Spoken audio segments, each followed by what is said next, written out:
Hey, what's going on? We haven't spoken in a while. This is the Leafs combo for Oak Ridge Ford in London, Ontario, oakridgeford.com.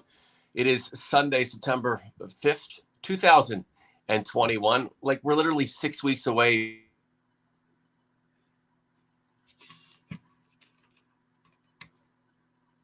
What we think will be a typical NHL season. I'm Norm in London, Ontario, joined as always by my podcast partner in crime, the one and only Michael Piaggello from Cheektowaga, New York. You're still in Cheektowaga, aren't you? Yes, land of the pink flamingo and the capital of Buffalo. And the capital of Buffalo. And you can get a quick test there, and hopefully that goes well for you so we can get your ass up to Canada, Mr. A. So we literally haven't done a show or a podcast or a collab for, I don't know, almost 2 months now. And, a lot has gone on, and then the dust has settled, and we're officially into season 4 of this endeavor. So there's a lot to catch up on, but I don't really want to go too far back and act like us discussing things that have transpired with the Maple Leafs is new in this moment. So feel free to say a few things that, you probably would have said on a podcast had we put one together 6 weeks ago. And then we can kind of push forward a little bit and get acclimated to the setup that we know and love as the Leafs combo, and then we'll do this on a weekly basis as we push forward towards the season and more when needed.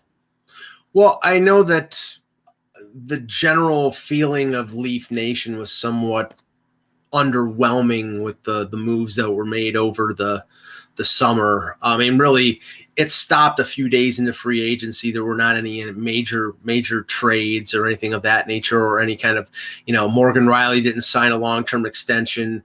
They made their moves early, and then they basically shut down operations for, there was a move here or there, a minor league signing here or there, but nothing much after the first few days.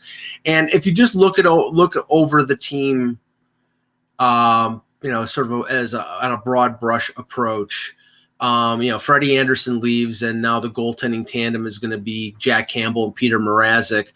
I was not the biggest fan of that signing because Mrazek has been somebody through his time in Detroit and in Carolina who I always deemed to be sort of an inconsistent goaltender. But they're looking at a tandem here. They're looking at a 1A, 1B scenario with Campbell and Mrazek, and I think they're looking for them to push each other. So Campbell plays 40 games and Mrazek plays 40 games. That might be a more successful scenario. And obviously with the whole load management situation, if Campbell is the number one going into a playoff scenario, then him going in playing 40 games is what they're looking for. But then if he has a good year, then they have to sign him to a contract. So on defense, the top 4 stay the same. It right now looks as if they're going to let Timothy Liljegren, Travis Dermott, and Rasmus Sandin battle for the 2 spots on the bottom pairing. But Kyle Dubas earlier in the summer said he was still looking to replace Zach Bogosian, who left for Tampa. And there might be somebody, 1 or 2 defensemen that they might bring in on a PTO to challenge for a spot. And the name, and everybody cringes when I mention this name, but Eric Branson is somebody that I think would. He's not as good as Bogosian. He's not as fast as Bogosian, but he would provide that sort of veteran toughness. And I'm not saying as a starter, maybe as a 7th guy. When you're playing against a tougher team, this is a guy who you'd use as a penalty killer, as sort of a physical presence on the blue line. Otherwise, you're very unexperienced and you're very small on the blue line on the bottom pairing. And Bogosian's loss on the PK is something that I think that they're going to feel unless they bring in another defenseman. At forward, obviously Hyman leaves. Obviously Nick Foligno signs with Boston. Galchenyuk is not back, at least not yet. He's still out there as a free agent. They bring in Michael Bunting. They bring in Nick Ritchie, David Kampf as a depth center. I like the Ritchie signing, but it's a question of where Ritchie plays. If it's top 6, I know people have said that they're a little concerned with his lack of speed, but he did score with Boston in a sort of top 6, top 9 role. So I don't think he would hurt them playing with, say, Tavares or Nylander, or, I don't think he's going to play on the top line. I think Bunting is going to be the Zach Hyman replacement, another ex-Sioux Greyhound who had a, pretty decent window with the Coyotes last year, but he scored like 10 goals in 21 games. It's a question mark whether that will show over a full 82 game schedule, or if that was just a blip. So there's a lot of unknown, unproven things, and there are still moves that they could make in terms of PTOs and maybe bringing in a player here or there. So, we'll see that in the next couple of weeks, but it wasn't a spectacular offseason, but I don't think it was as bad as some people were making it out to be. This is the combo, Norm and Mike. No show-stopping moves, more stop-gap moves. At least that's the perception. So, there's three elements here. There is the faction the Leafs lost, the players that were on the team that many thought would be contributors to a long run in the playoffs that have just gone by, and clearly that wasn't the case. There are the players who've been brought in, not a star-studded group by any sense of the imagination. And then there is the group of players who remain. Where do you think the focus needs to be, Mike? Should we be lamenting these players lost? There's a lot of talent that left. Being pissed off about a relatively lackluster group being brought in, and that's unfair at this point because we don't know what they're going to produce for the Maple Leafs. But it's not like people are on the edge of their seat waiting to see just how dominant Michael Bunting can be. Well, or should we just be focused on the fact that, look, the principal players of this team and of this rebuild remain, and these are the guys at the end of the day who couldn't rise to that next level to get this team past Montreal. They're the ones who remain intact, in place, and whether there's a bit of a revolving door, these are the guys who lost that series to Montreal. These are the guys we're going to have to make amends for it. Well, I mean, as always, the focus is going to be on the core group, on the top 4 at forward, on the 3 or 4 on defense, and on the goaltending. But you have to say that there has to be a focus on the supporting cast. I mean, Zach Hyman was an important part of this team. Yeah. And, his loss, I mean, it's going to be tough to replace him. And what they're going to try to replace him with is not somebody who has the same characteristics as Hyman.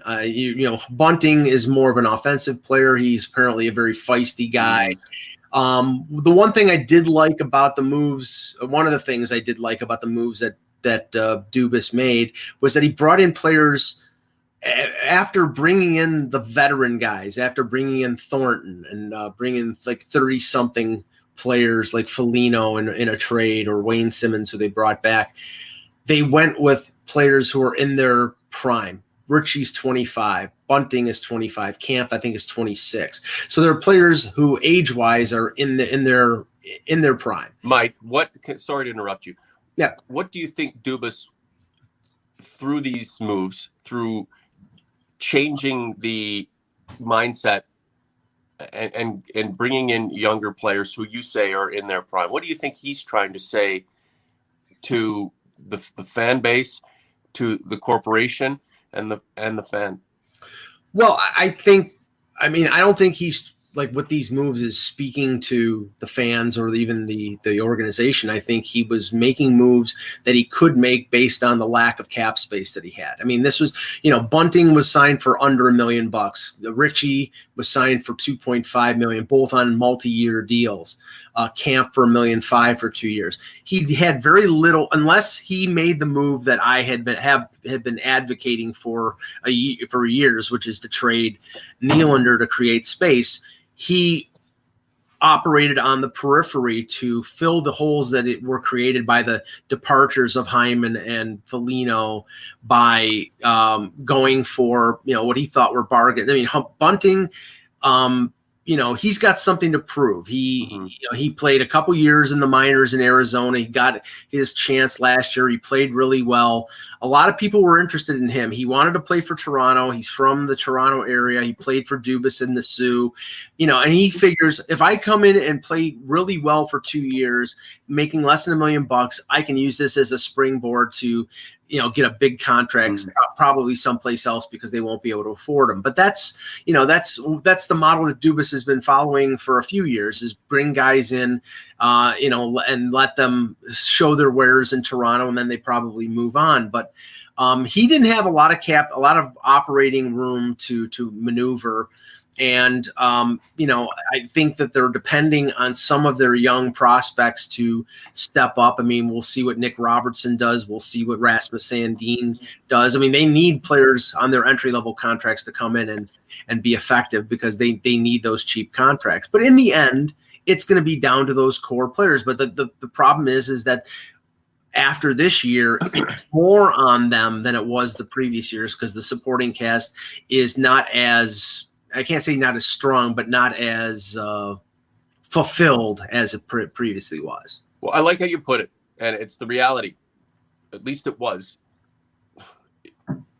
Kyle Dubas wasn't in a position, based on resources available to him within the organization, and or a bushel full of great talent to bring in, to continue supporting the core group in the same way he was able to generate support for them last season with veteran presence. So it's just the reality. But the perception would be we took a shot at it in this fashion. It didn't go anywhere. And it wasn't the veterans that he brought on that you could pin that failure on. It was, Mitch Marner, as a lot of fans believe, not, being incompetent, and, Austin Matthews not being his dominant self. So those are the guys. Now, just the look and feel of it is, well, this is what was available to us. These guys, they may not be scrubs, but they're not superstars. They'll come in and do as well as they possibly can, and God knows how the hell they'll contribute to the greater mix. But at the end of the day, we need our top players, the core group, to continue their own ascent, and who's ever along for the ride will be along for the ride. Well, I mean, in the end, it's going to be on the star players. But as we've seen over the last couple of years with Tampa Bay, it's all about it's not all about the stars. It's all about the team. It's all about the depth of the team. When, Tampa Bay's not going to be the same club this year because they lost an entire third line, either by free agent departures or the expansion draft.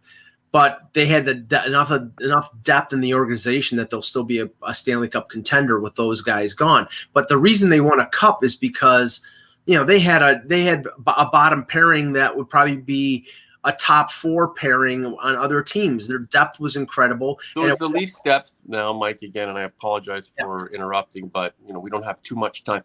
Sure. Is the Leafs depth on paper better now than it was when that team left the ice against Montreal last spring? I would have to be like Karnak to tell you if it's better. I mean, really, honestly, it could be, but we'd have to see how it grades out during the season. I mean, I'm intrigued to see what a guy like Bunting or what a guy like Ritchie will produce, playing besides a Matthews or in a Tavares. We don't know.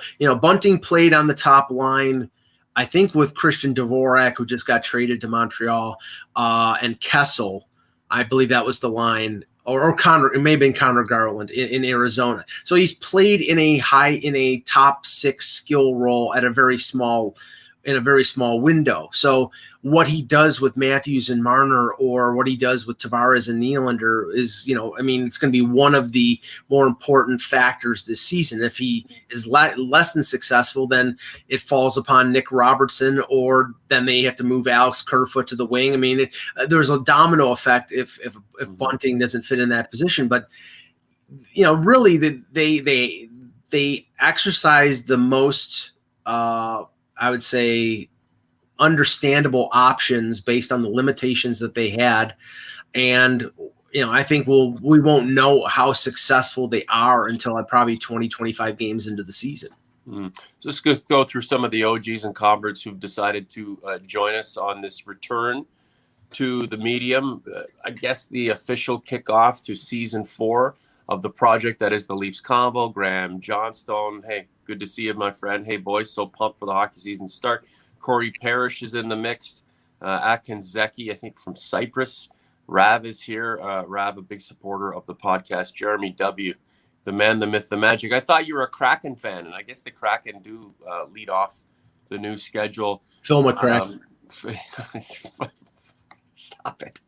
The Kraken in Vegas. Be there Tuesday, October 12th at 10 p.m. Jeremy's going to be there. Johnny Howard, Dustin's here. Lamnot, or MOD, Leopard, Jug times one's here. Tony Soprano, he's your boy, Mike, and a few others are in the mix. Guys, we appreciate all of the support. It's really nice to have you aboard. We're going to be doing this every Sunday, and then we will add shows where we see fit. So the Leafs did not exercise the garbage that is Mitch Marner. They didn't exile him. And William Nylander, after people like you and I and many others who believe that maybe he was best playing elsewhere in order for the Leafs to bring back, players that were young and who could, fit the structure a bit different. In the end, he didn't go anywhere either. So these two guys will coexist on a team that many believe can be better than it has shown.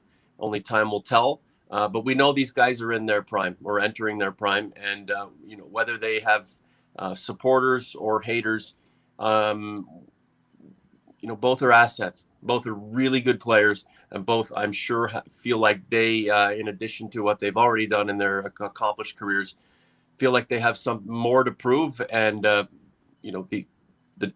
we would benefit as fans watching that, and the team will certainly benefit from it too. Yeah, I leveled criticism at Marner for his play and Matthews for their play in the playoffs, but this team wouldn't be in the playoffs if it wasn't for those players. But in the end, it's going to be how they play going forward, whether this team has success in the postseason and gets a chance to win a Stanley Cup. I realize that, fans are down on Marner, even after scoring in the top 5 last year. I get it. That's what fandom is all about. It's sort of a roller coaster of emotions. But the talk about trading him was just so asinine, in the sense that you're never, if you were going to try to trade him, you were never going to get value for him, because he's making almost $11 million, and in a flat cap world, even a great player making that much, you were never going to get full value for him. So, it's going to be incumbent on Marner to sort of recover from the end of last season, where he didn't play well, where 18 straight games without a goal in the postseason, or Matthews struggling at the end of the year. He had off-season wrist surgery. Maybe the wrist was bothering him in the playoffs. We don't know. Nylander, after I thought sort of a tepid regular season, really did well in the playoffs, and that was without Tavares. So, the Leafs, they're going to need all of their weapons in the playoffs to be able to get through a difficult Atlantic division.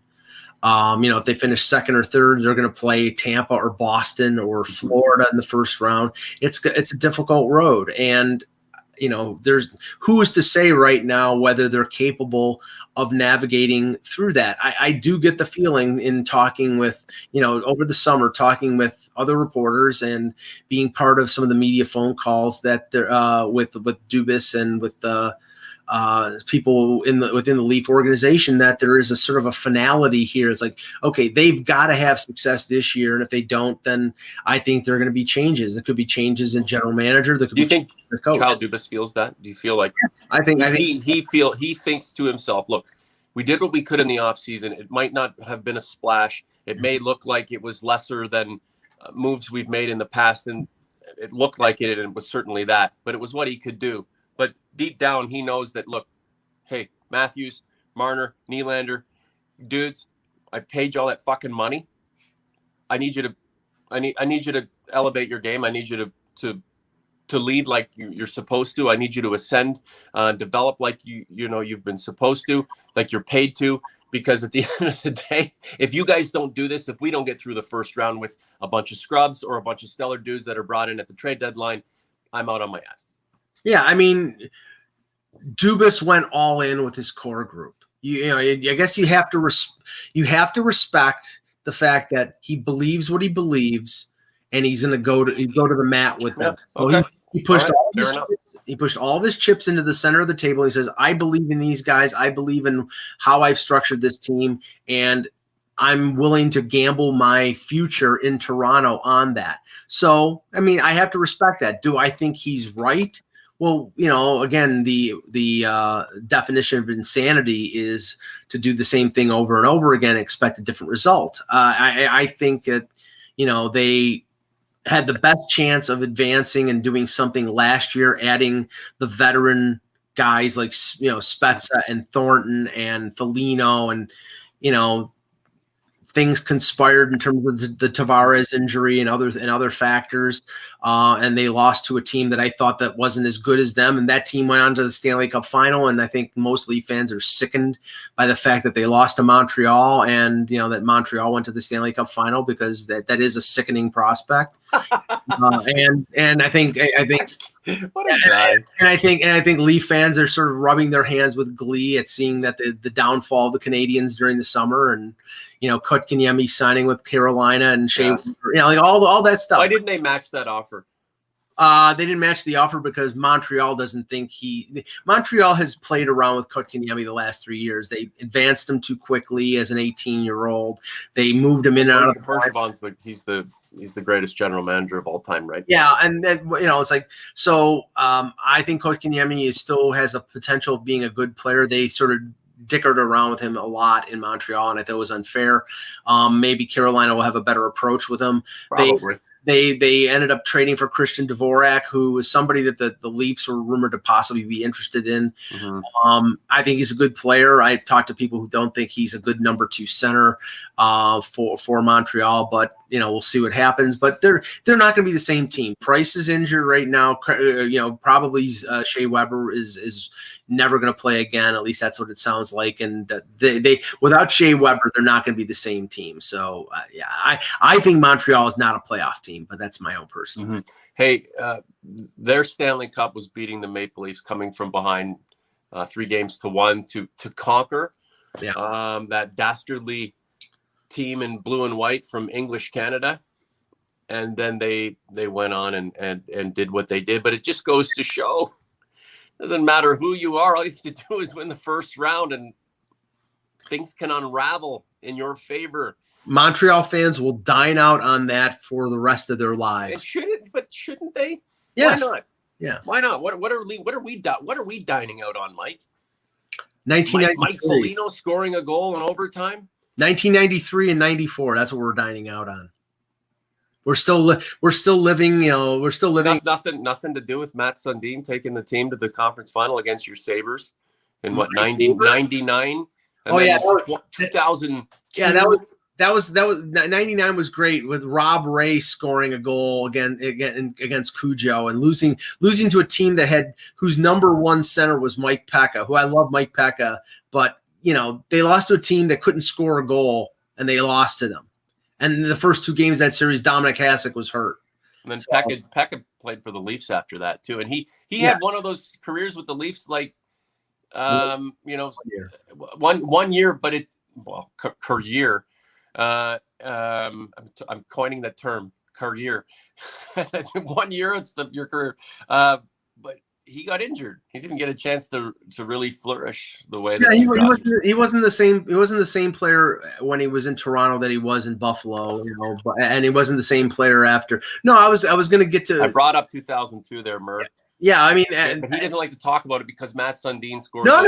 goal in Game 6 to send it through to overtime, and then Marty Jelena broke their heart. They had more success in that playoff because Matt Sundin was hurt. Oh, stop! And Alan scored to tie the game in like seconds left. Alan McCauley led them through the first 2 rounds of the playoffs, and the Shane Corson and Darcy. Revisionist history. Get out of here. Where was Matt's? Oh my, you know, please, Matt's. Great Mats. The great. Are you anti-European? They're grapes. No, I'm not Don Cherry. Thank you, Mike. How on earth are the Yankees ahead of the Blue Jays? Your pitching's great. You can't score any runs. The Jays' run differential is 120. Their expected wins and loss should be 79 and 55. That would be the best out of any team that's not leading a division right now. Well, this is not fair. Well, if standings were based on run differential, you'd be, you know, leading the AL East. Yeah, I know. But no, I mean, the Jays are gonna run all over the Yankees, and you know it coming up here. They're gonna destroy them, but they're not gonna. They're running out of time. There's 28 games.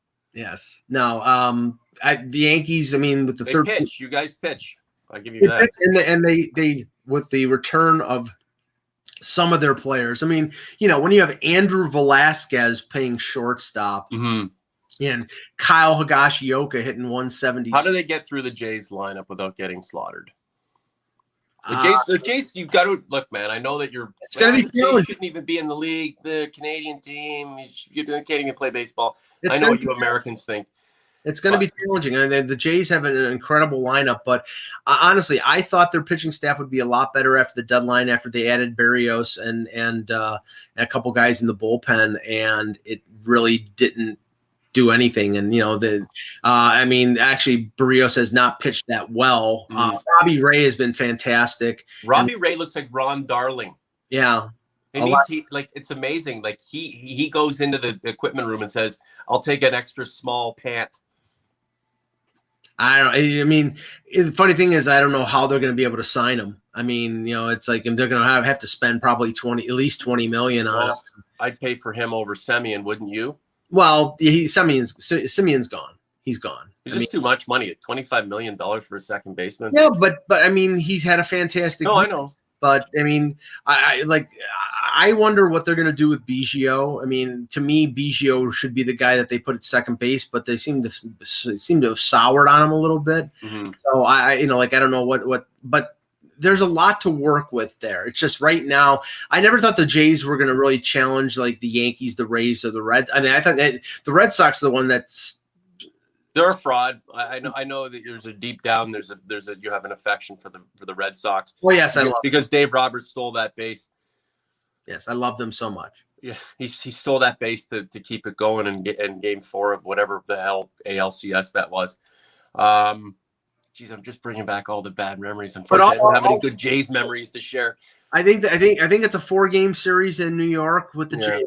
All the Yankees have to do is win one game to. This split them. They're just the Jays five games out of a wild cards, but you know Boston's won 4. Like what a fraud! Am I wrong to dislike the Red Sox? The thing is, and I even say to OGs in Converse, they reach out to me and people are like, I want to murder these guys on this team because I hate that team. And I've always and even when I worked in television with the Knights and stuff, I'm like, let's focus on our team. Everybody wants to be like us. Everybody's trying to take hacks at the big dog. Let's not show an inferiority complex. Let's not dislike teams, and we'll focus our energy in a positive way. For the most part, I follow that advice that I've given to everyone else. But in the circumstance of baseball, there's something I just can't get over about the Red Sox. I just dislike them, Mike. And I know you're a Yankee fan, so you're born into disliking. Yeah, it's in my DNA. So yeah. But it's just, I don't know if it's the way they play, and I know there's Alex Cora being a cheat and all this kind of stuff. At some point, you have to be able to turn the page, and you've paid your time for your crime, and you move on. No. Oh, okay. I'll always hate that Astros team. I'll hate everybody on them forever. All right. No, I know. OGs, don't get mad at us for talking about baseball. It's early September. Mike and I are both baseball guys, but we have hockey on the brain too. And we have plenty more hockey discussion as it relates to the Maple Brothers to come in the days, weeks, and months ahead. Mike, this was good. Catching up once again, letting the OGs know that we are alive, and season 4 of the project that we all know and love as the Leafs Convo has begun. I'm excited about it. Now it's time to continue on with our Labor Day weekend festivities. We got a little Costco coming up. That'd be nice to wait in line for an hour to fill up on gas that's overpriced anyway.